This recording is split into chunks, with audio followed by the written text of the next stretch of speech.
Hello and welcome to Experience Fulton the Podcast. I'm Regina Waller, Division Manager, Communications and External Affairs for Fulton County. This podcast will not only provide you with information regarding the services and products that Fulton County has to offer, but we'll give you a close-up look into the department and the people who bring you those services. Hello, Regina Waller here with Experience Fulton the Podcast. In fact, this is a very special episode of Experience Fulton the Podcast, and I'll tell you why. The date is Thursday, March 26, 2026, and we are about to pour into Fulton County's greatest resource, which are the employees.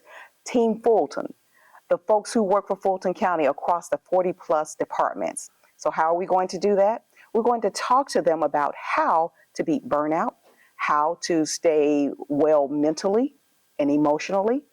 And with us today in Assembly Hall, we have one of the speakers from the Department of Human Resources Management Speaker Series, Mr. Michael Jackson, who's going to give us great many tips on how we can stay mentally well here in Fulton County. So I want to say welcome and thank you for joining us. Thank you so much, Regina. It's a pleasure to be here. Excellent. Before we jump into the speaker series that we have planned for employees who are going to participate, tell us a little bit about who you are and your background and how you got here.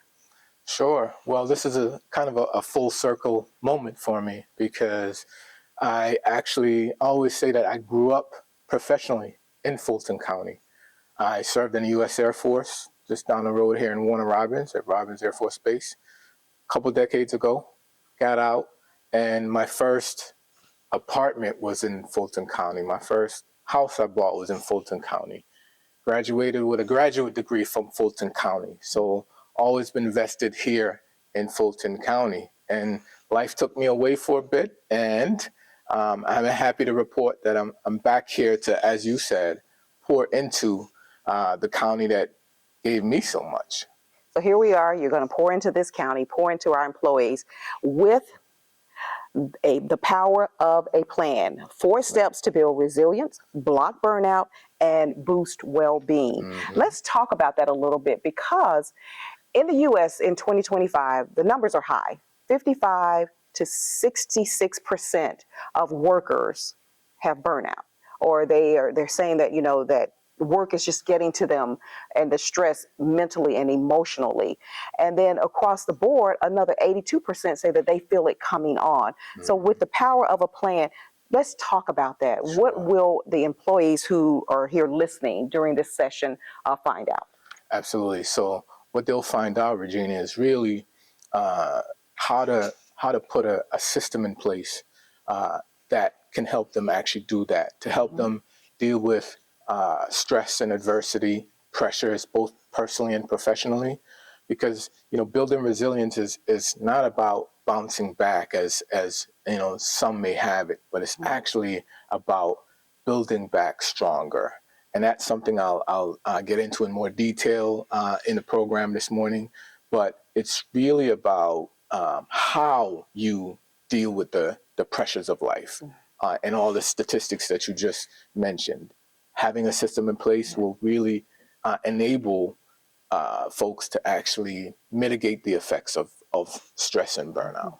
You talk about resilience and how to put systems in place. Mm-hmm. My mother used to say, if you don't marry well, you got to work. So, of course, a lot of us have to work whether we married well or not, or we've built our own wealth. But a lot of us are here working because we love what we do. But sometimes, it can be a lot and it can get stressful. Mm-hmm. So part of this will also be teaching them and providing them with tips on how to get through those tough times, so to speak, right? Absolutely. It's really giving them the tools, the techniques and the strategies to not only live well, but work well and lead well as well. Well, we're going to talk about blocking burnout. The cost of burnout is high.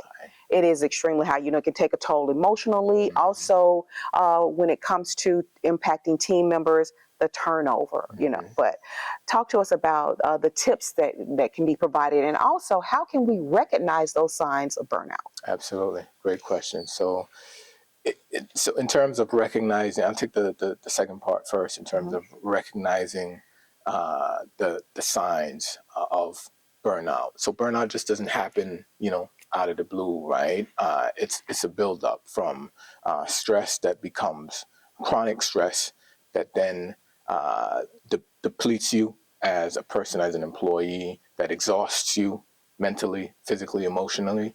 And there are certain warning signs to look for before you actually reach that point. Mm-hmm. I liken it to, part of my story is the way this Power of a Plan came about was actually a tragedy that happened in my life, and the loss of my dad in the midst of a Category 5 hurricane back in the Virgin Islands.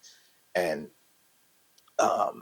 what I learned during that process is that to block burnout before it happens is key. It's all integrated. It's like building your resilience leads to blocking burnout, and the outcome is actually improving your overall well-being in terms of your mental well-being, physical, spiritual, emotional, all aspects. And some of those warning signs would be, again, like I mentioned, you're feeling depleted, you're feeling like your work product is not up to snuff. You're dealing with issues on the job, maybe with coworkers and or your manager, or if you're a leader, the people that report to you, and that can take a toll. Yes. And it just goes back to recognizing those signs and actually having a system in place to mitigate those effects, to respond to it when it happens, and to really, as I say, build back stronger from it. But there are things that people can do throughout the day to ensure that they're building the resilience and blocking the burnout, but and also making sure that overall well-being. For instance, I will stop and go to our second level and just kind of walk. And there are other things that you can do to pull back. If it's music that helps you to get through the day, some low music. But tell us, there are some things that people can do. Absolutely, this is a perfect time to actually kind of at a high level walk through the steps of the Power of a Plan, if you will. And I say it's steps, but it's really no endpoint. So it's really a cycle that begins with the acronym PLAN. So the first letter in PLAN is P, and the P is for practice presence. And what that entails is, kind of building some resilience practices into your life, into your day, practices like prayer, for example, meditation. I say moments of mindfulness. It's kind of just like what you illustrated. You said, Regina, that you have to sometimes stop and actually stop yourself from what you're doing. And I do a similar thing where you actually physically stop, because what happens in my body, and back to warning signs, you feel it in your body as well. You stop, you breathe. I'll be walking through the participants with a quick breathing exercise today as well that I'm looking forward to. But stopping and breathing is a good example. I always say that you can, depending on your orientation, whether or not you're a person of faith like I am, there are practices that you can put in place. Prayer, meditation, moments of mindfulness are one. And then I'll just quickly walk through the plan process and the plan system. The L is for lean in and listen. And what that entails is, number one, having a growth mindset, having what I call a build back stronger mindset. And that entails really, first and foremost, deciding that coming into your mind that whatever I'm dealing with, whatever pressures I'm dealing with, whatever stress I'm dealing with, that first and foremost, I will overcome it. It won't overcome me, right? Making that decision in your mind. I always say, make adversity your advisor, not your adversary. There's a nugget, a lesson buried in every form of adversity we face. We just have to lean into it. Oftentimes we may stick our heads in the sand and pretend it's not happening. We may run away, but I say lean into it, actually. And there's a number of things you can do to actually lean into it. The A is for act accordingly. And acting accordingly can take on different forms. For example, you know, one way I acted accordingly when I dealt with, my probably one of my biggest forms of adversity, losing my dad in a hurricane, is I volunteered to do a hurricane relief effort down in the Virgin Islands. It doesn't have to be anything grandiose in terms of acting accordingly. You could simply ask for help if you need it, right? You can focus on self-care, all the elements that I talked about earlier in terms of building up your mental, emotional, spiritual well-being. Putting those practices in place is a form of acting accordingly as well. You can get a coach, you can get a counselor. There's a variety of things, actions you can actually take intentionally to build resilience, block burnout, and boost your well-being. And tell us quickly about the N. The N, yes, ma'am. So the N is notate. Notate your mind state, I say. And that deals with journaling. Yes. The practice of journaling is just as powerful, research shows, as the practice of prayer and meditation in terms of reducing your stress levels. It even, it strengthens your immune system. And the power of journaling, and there's a lot of research that backs it, in that it allows you to, one, look back on your life, and if you notate your mindset, it'll show you that, well, all right, I got through this.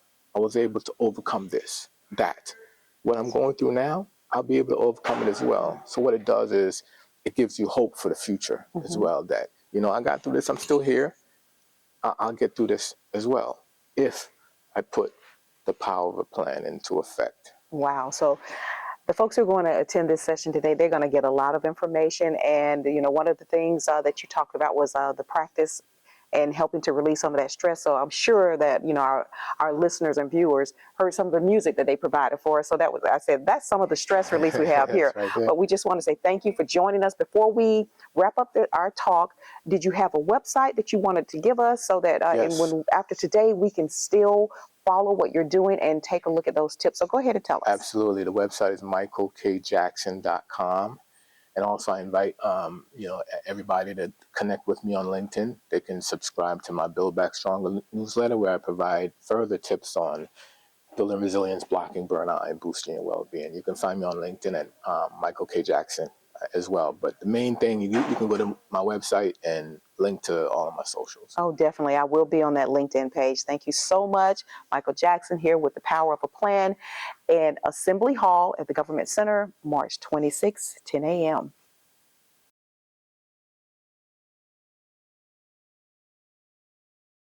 We have with us earlier Mr. Michael Jackson, who is going to provide a session to our employees on how to build resilience, block burnout, and to just secure your overall well-being.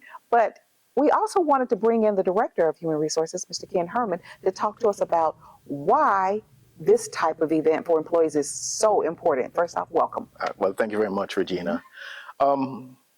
This is important to our employees because from an HR perspective, we want our employees to be well-rounded in all facets of their life. We're going to train them to do their jobs well for the citizens of Fulton County, but we also have to acknowledge that in their personal life, there are some challenges that they may be facing that we could also help them with. So our resiliency series, through speakers like Michael Jackson and others, help impart some information off to our employees that hopefully they can take and apply into their personal life and even potentially their professional life as well. Mr. Herman, this is just one of the tools that Human Resources provides. Can you tell us about some others? If, folks who may not have gone out to our website or may not, have taken a look to see what we have, can you talk to us about that? You're talking from the employee side or on the citizen side? From the employee side. Oh, on the employee side, we offer a wealth of resources to the employees of Fulton County. So employee development is one that we very mindful of, has the biggest impact, that gets you from point A to point B in your career with Fulton County. Another one that we offer is career coaching. A lot of times employees don't really have a direction or a clear path as to how do I move from this entry-level position to a managerial position. But through our career coaching activities, we help those employees navigate their career through the maze sometimes of working within Fulton County Government. Additionally, what we also like to do, of course, on top of our training, is also promote our flagship training program, the Certified Public Managers Training Program, which I know you're a proud graduate of that. That is our flagship program that really shows not only the level of commitment that Fulton County has for its employees and getting them developed, but the level of commitment that those employees put forth during that 9-month period of time, traveling between here, the Gwinnett campus at UGA, and then up at UGA Athens for their graduation and various conferences. But that's what we do within HR. We try and mold that employee from that interview and getting them through that process where they were the best person in the room at that time to now be a great employee within Fulton County for the rest of their career. Excellent. And this, the power of a plan, this is not the end of sessions for this particular speaker series. Can you give us a sneak preview of what's to come? Well, you know, we want to keep tight-lipped about it. We want to create a lot of buzz around, and we hope that the employees who participate in this series go out and tell their colleagues and their coworkers, like, hey, that was a great thing. Mr. Herman and the team in HR doing it well, finding innovative speakers like Mr. Jackson. I know our biggest one from a financial standpoint was when we partnered with Jackie Cummins, who came and talked with us about financial aspects of your life and career, and worked with a number of our employees one-on-one to help them erase. I think right now we're about $9 million of federal student loans that have been erased by our employees just by the mere fact of being able to hear what she was able to provide and then implement some of the action plans that she provided. That we were able to help them erase $9 million worth of student loan program. So from our housing, new homeowner program that we have another class coming up and trying again to convert employees from renters into homeowners to create that legacy and generational wealth that we all aim to become. So we have a different mix of classes. And, you know, we also want to hear from our employee population that if in fact there are things that they want to hear about that they might be facing and think that they could benefit from, or a mass of the employees could benefit from, you know, shoot us a quick email to Danny Parrish and his team, and we'll go out and try and find the best person that we could bring into the county on those kind of topics. Well, thank you so much, Mr. Herman, for taking a few moments to talk with us. If you want to get more information about Experience Fulton the Podcast, or even all of the offerings from the Department of Human Resources Management, check out our website, www.fultoncountygA.gov.